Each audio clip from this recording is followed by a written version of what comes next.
Hey guys, how's it going? Hope you're doing well. My name is Crown, and today I'm going to read you some very interesting stories that I hope that you're gonna love. And now, without further ado, let's go!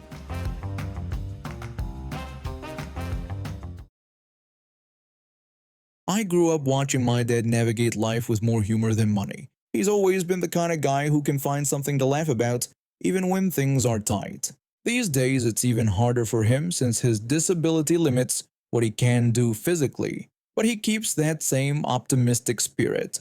His older sister is a completely different story. My aunt married well and lives in a mansion with 6 bathrooms and a heated swimming pool. She has become the sort of person who looks down her nose at anyone who doesn't shop where she shops or holiday where she holidays. The difference between her life and my dad's has always created tension, especially around Christmas. She gives elaborate gifts and expects the same in return, then acts offended when my dad can't match her spending.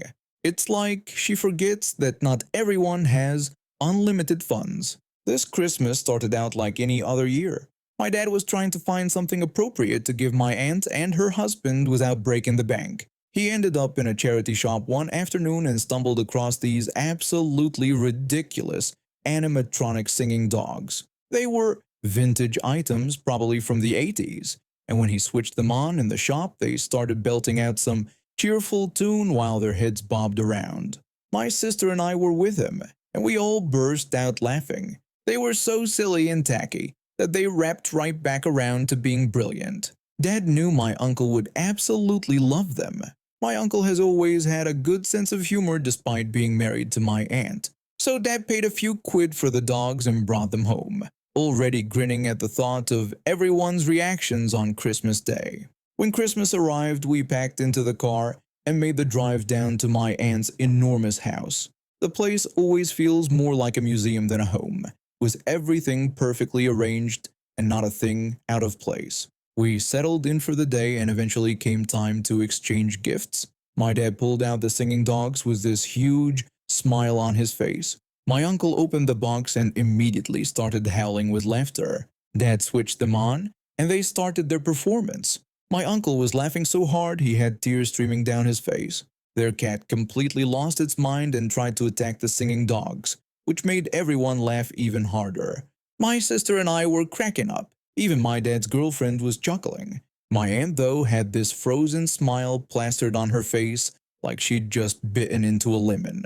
She kept saying something about not having anywhere to put them. This woman has a house the size of a small hotel and she's claiming there's no space for 2 small plastic dogs. It was painfully obvious she absolutely hated them. The rest of the day went well enough. We had a nice meal and spent time together when a family. When it came time to leave, my dad's girlfriend started loading our things back into the car. We all said our goodbyes and headed home. It wasn't until we got back and started unpacking that we realized the singing dogs had somehow made their way into our car.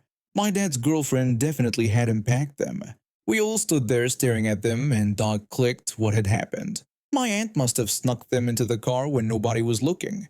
My sister and I were pretty annoyed. It felt rude and petty. Here my dad had tried to give a fun gift and she'd literally returned it by smuggling it into our vehicle. But my dad just laughed and shook his head. He said it was typical behavior from his sister and he clearly wasn't surprised. But I could see the wheels turning in his head. He had that look he gets when he's planning something mischievous. Over the next few days, Dad worked on his plan. He found a fancy empty box that had originally contained some expensive beauty products. His girlfriend had received it as a gift from a friend. The box itself looked incredibly posh, the kind of packaging that screams luxury brand. He carefully placed the singing dogs inside the box and wrote out a note on a nice piece of card. Then he wrapped everything up properly, wrote my aunt's address on the package, and took it down to the post office. He paid for postage and sent it on its way. None of us ever heard a word from my aunt about receiving that package. She never called to complain or thank him or anything. The dogs never appeared at another family gathering. They just vanished into whatever void my aunt consigns things she disapproves of. But my dad tells the story every year around Christmas, and we all have a brilliant laugh imagining her face. Picture her receiving this elegant package. thinking perhaps my dad had splurged on something expensive to make up for the cheap gift. She probably opened it carefully, expecting to find some luxury item inside. Instead, there were those ridiculous singing dogs staring back at her, along with my dad's note that read exactly 6 words. A dog is for life, not just for Christmas. The phrase is from an old charity campaign about not abandoning pets, but Dad was making a point about her returning his gift. Every time I think about her reading that note while looking at those bobbing plastic dogs, I smile. My dad might not have her money, but he's definitely got a better sense of humor. I graduated college 2 years ago and still live at home. Some people probably think that's pathetic, but I had a plan. I got a job as an administrative assistant at a local insurance company.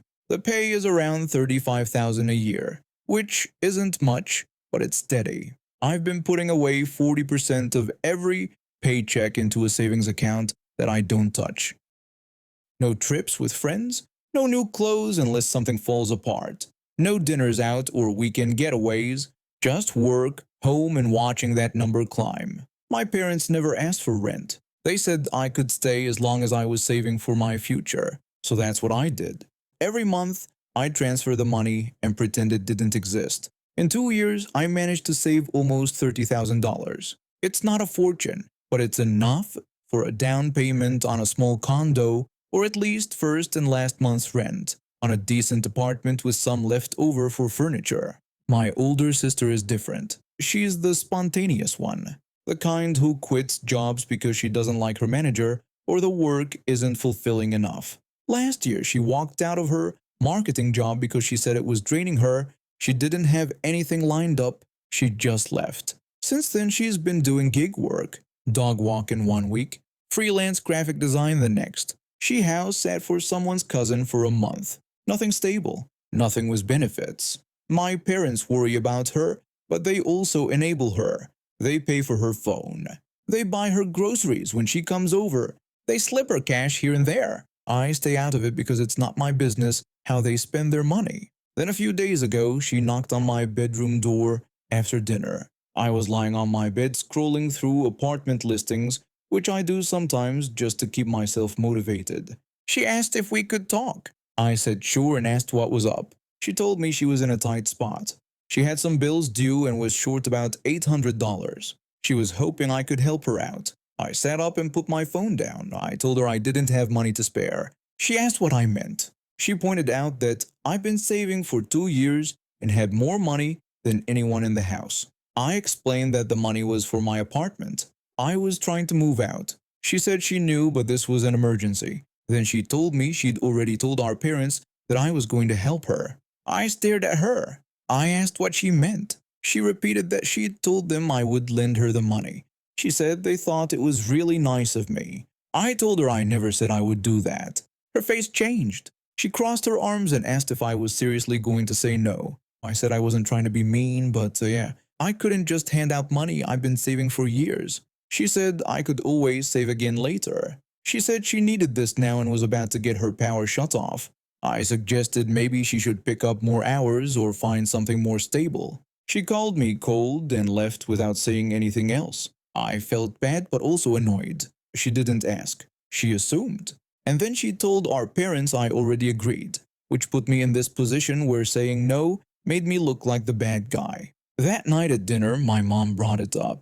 She mentioned that my sister had told her I was helping with her bills and said it was very sweet of me. I said I wasn't helping her. My dad looked up from his plate and asked what I meant. I said I told my sister I couldn't give her money because I was saving for my own place. My mom said my sister was really stressed right now. She added that I was still young and had time to save again. I pointed out that I'd been saving for 2 years and I wasn't starting over because my sister couldn't manage her money. My dad said they weren't saying I had to help, but that family supports each other. He reminded me she was going through a hard time. I said she quit her job. She chose this. My mom looked at me like I just said something horrible. She said that wasn't fair because my sister had been miserable. At that job, I said I was miserable saying no to everything so I could save, but I did it anyway. No one said anything after that. My sister didn't come down for breakfast the next morning, or the morning after that. When I see her in the house, she doesn't look at me. My parents keep making little comments about how I'm young and have plenty of time, how my sister is struggling, how family is supposed to be there for each other. I'm starting to feel like I'm the one being unreasonable. But I know if I give her that money, it sets a precedent. It tells her that my savings account is a backup plan for whenever she makes a bad choice. And $800 now turns into $1,000 next time. And then $1,500 after that. 2 days ago, I came home from work and my mom was in the kitchen. She said my sister was really hurt. I said I didn't do anything to hurt her. She said I'd said no when my sister needed help. I told her my sister didn't ask. She assumed. And then she told my parents I'd already agreed so I'd feel pressured. My mom just said she was my sister. I said the money was mine. She didn't say anything else, but the look on her face said enough. I went upstairs and locked my door. I checked my savings account balance on my phone. $30,214. I've worked so hard for that number. I've sacrificed so much, and now I'm supposed to feel guilty for protecting it. The next morning, I was eating breakfast alone when my sister finally came downstairs. She stood in the doorway of the kitchen and asked if I was happy now.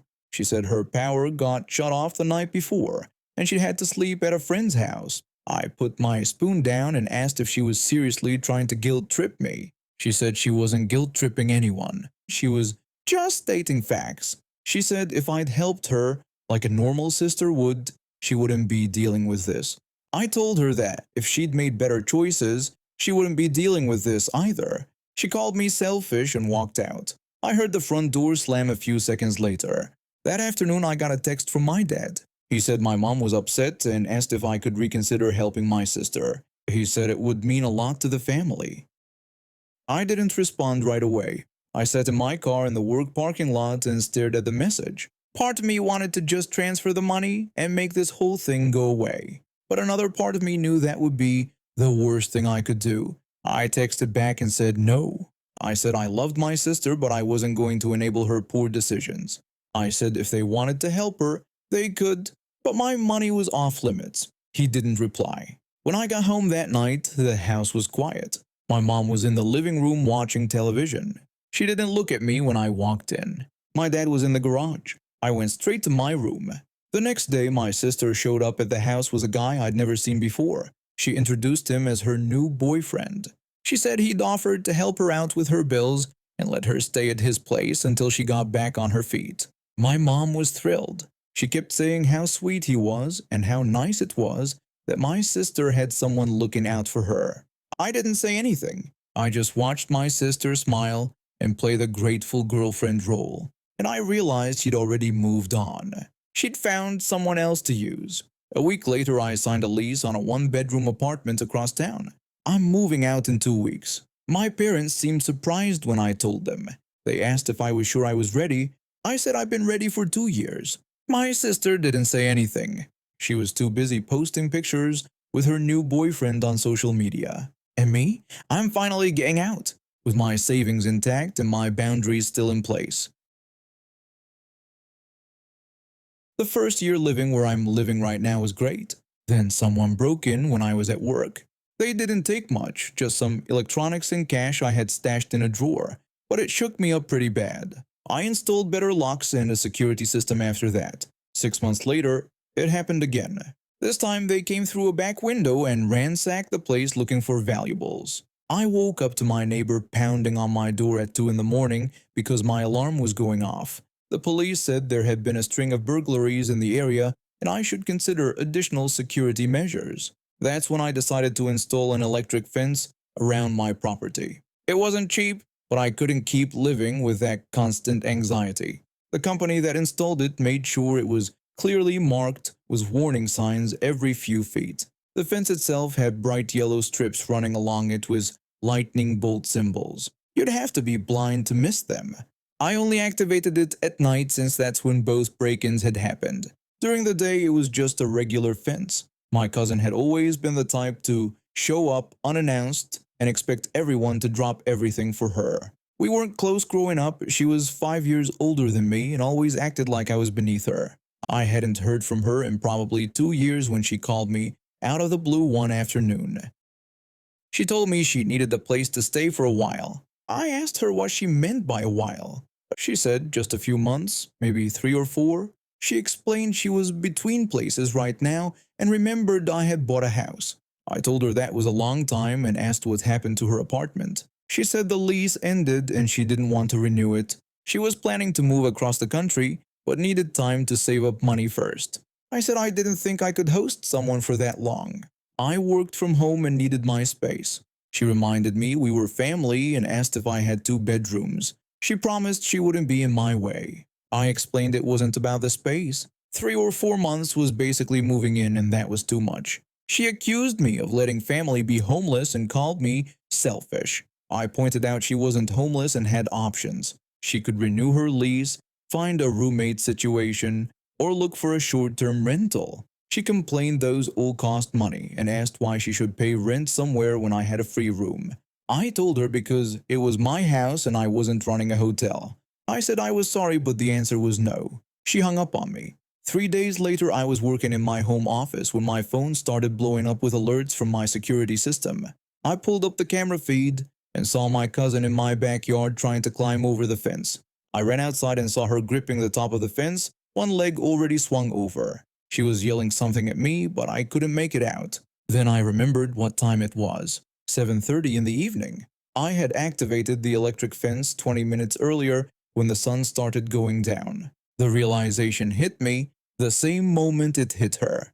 There was a loud zapping sound and she jerked backward, letting go of the fence and falling onto the ground on her side of the property. She was screaming and writhing around on the grass. I ran to the gate and unlocked it manually, rushing over to her. She was conscious but looked completely dazed. Her hands were red and there was a slight burning smell in the air. I asked her what she was thinking and pointed out there were warning signs everywhere. She screamed that she didn't see them and accused me of trying to kill her. I said the entire fence was covered in yellow warning strips and signs with lightning bolts. I asked how she could not see them.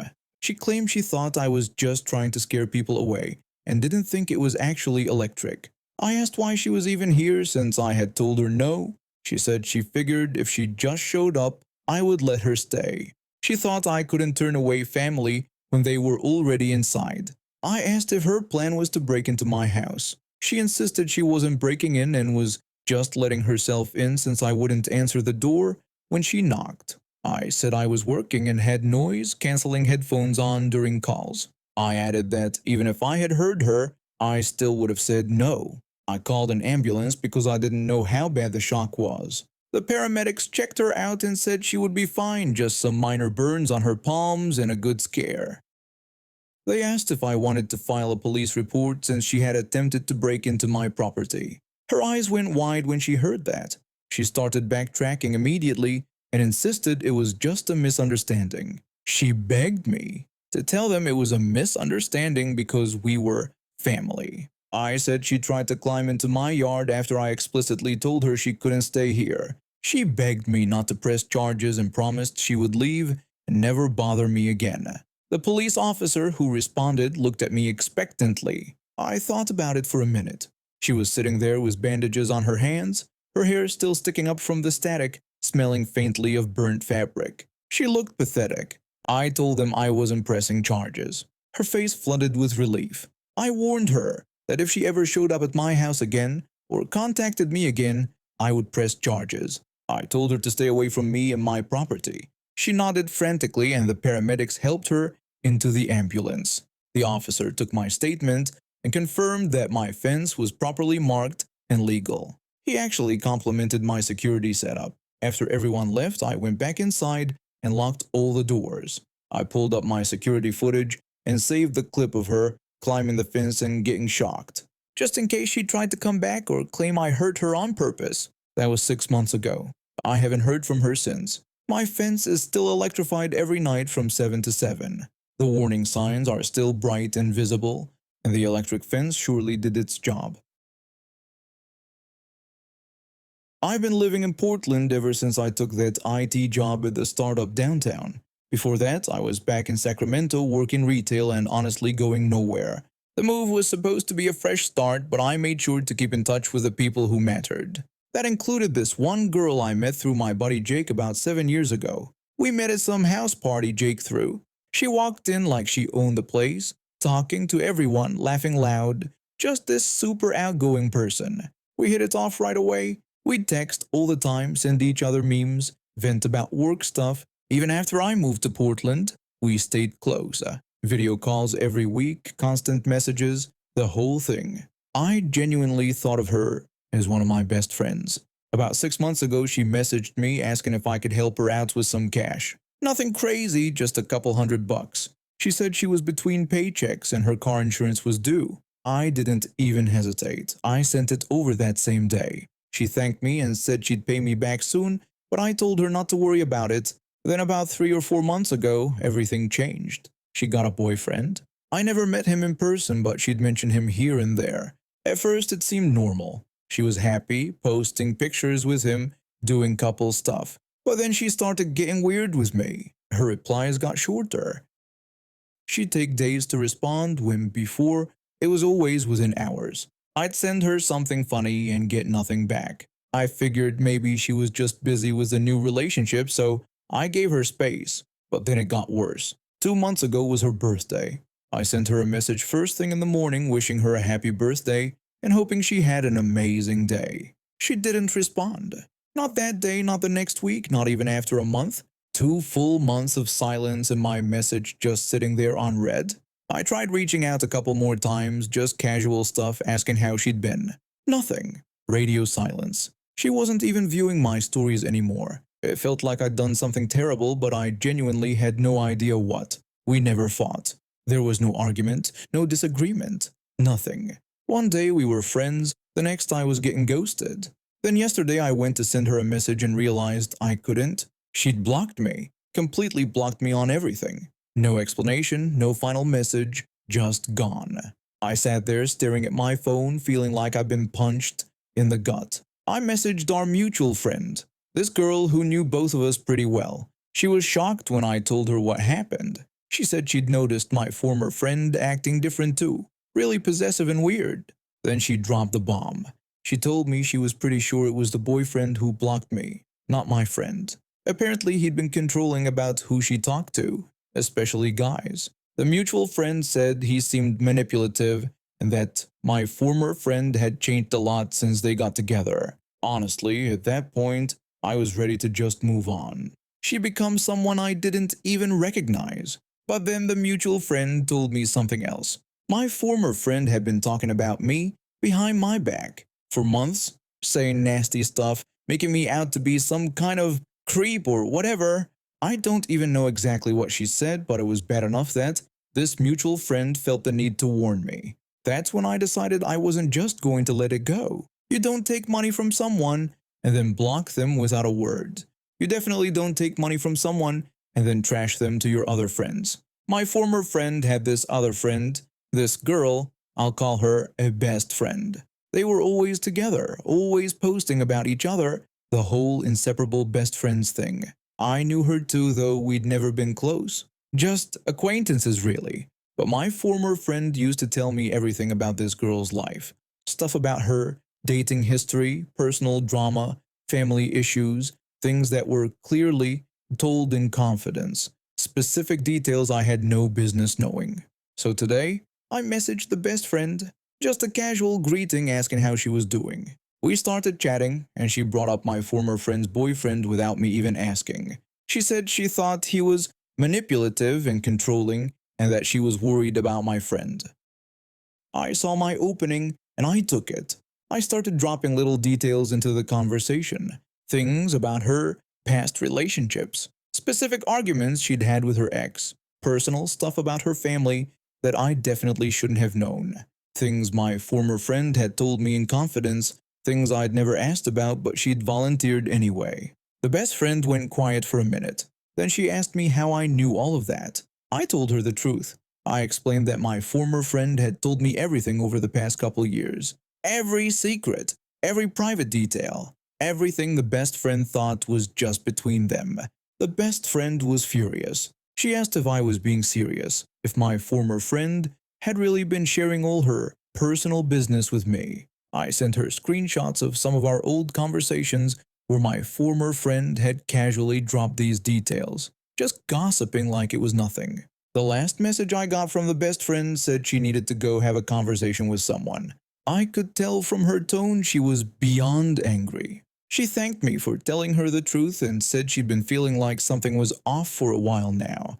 Is this petty? Absolutely. Did I feel a little guilty? Maybe for about 5 seconds. But you don't get to take money from someone, ghost them, block them, trash their name, and walk away clean. My phone's been quiet since then. I'm guessing that conversation is happening right about now. Part of me wonders what my former friend is going to say when her best friend confronts her with all the receipts. Part of me wonders if she'll even care or if she's so far gone with this controlling boyfriend that nothing matters anymore. Either way, I got my small bit of revenge. She took my money and my friendship for granted.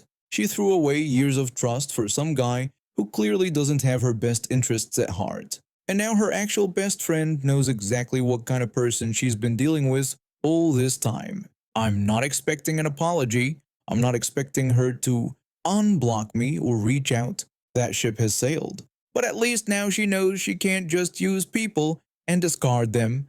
At least now someone else knows what she's really like behind all those social media posts and fake smiles. The mutual friend texted me about an hour ago asking what I did.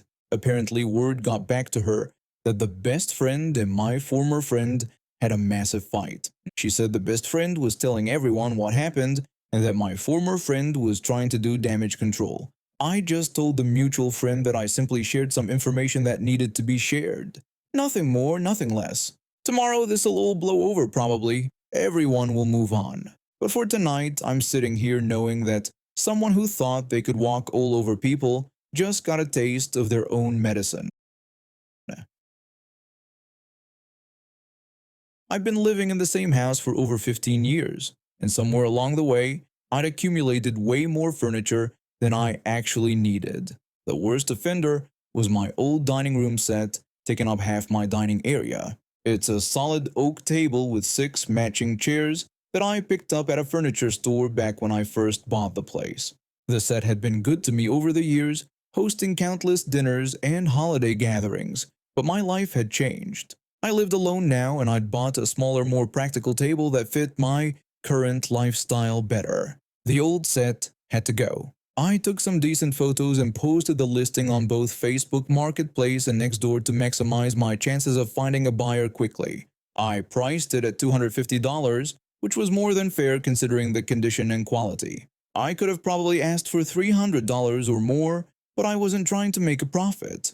I just wanted my space back. In the listing description, I made sure to use capital letters for the important parts. Pickup only, cash only. No online payments, no delivery. I've been on these marketplace sites long enough to know that if you don't spell things out clearly, people will assume whatever they want.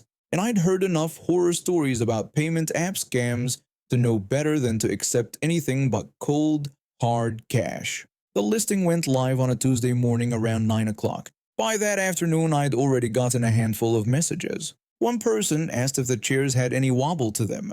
Another wanted to know if there were any water stains or scratches on the table surface. Someone else asked if I'd consider selling just 4 chairs instead of all 6. One guy asked if I'd take $175 instead of $250. All normal marketplace questions from what seemed like legitimate buyers. None of them panned out, but at least they were reasonable conversations. Then on Wednesday evening, I got a message that immediately made me raise my eyebrows.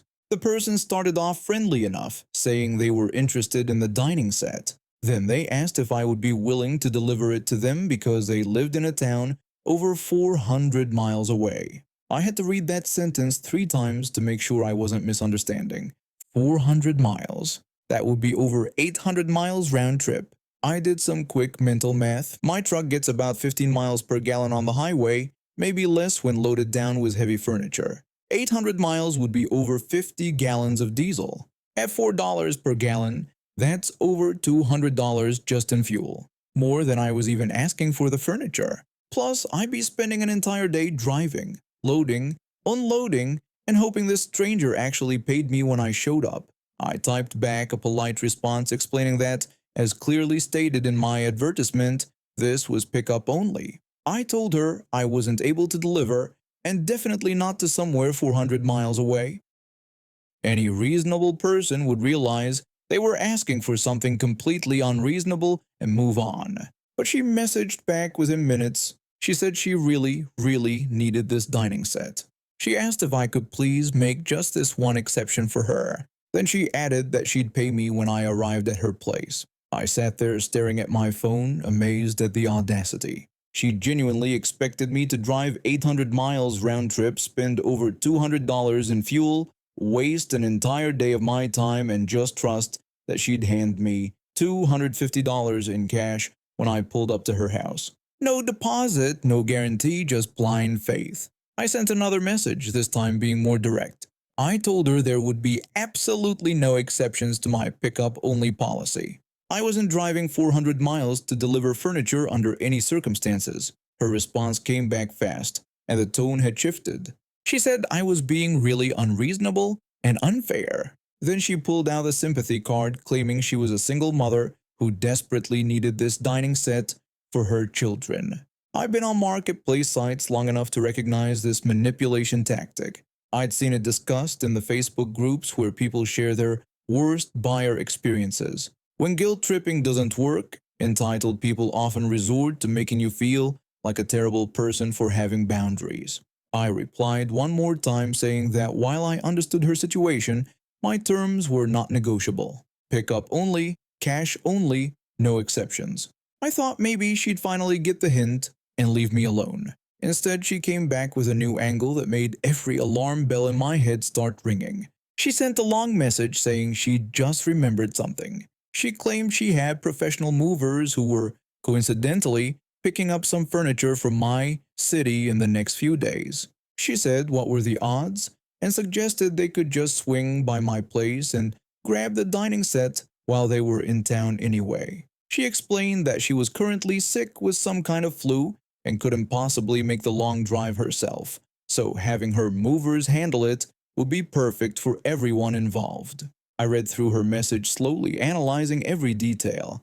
Professional movers just happened to be coming to my specific city, a city that was 400 miles away from where she lived, and the timing just happened to work out perfectly, and she just happened to be too sick to drive right now. The whole thing was too convenient, too perfectly aligned. I'd read articles about marketplace scams on consumer protection websites.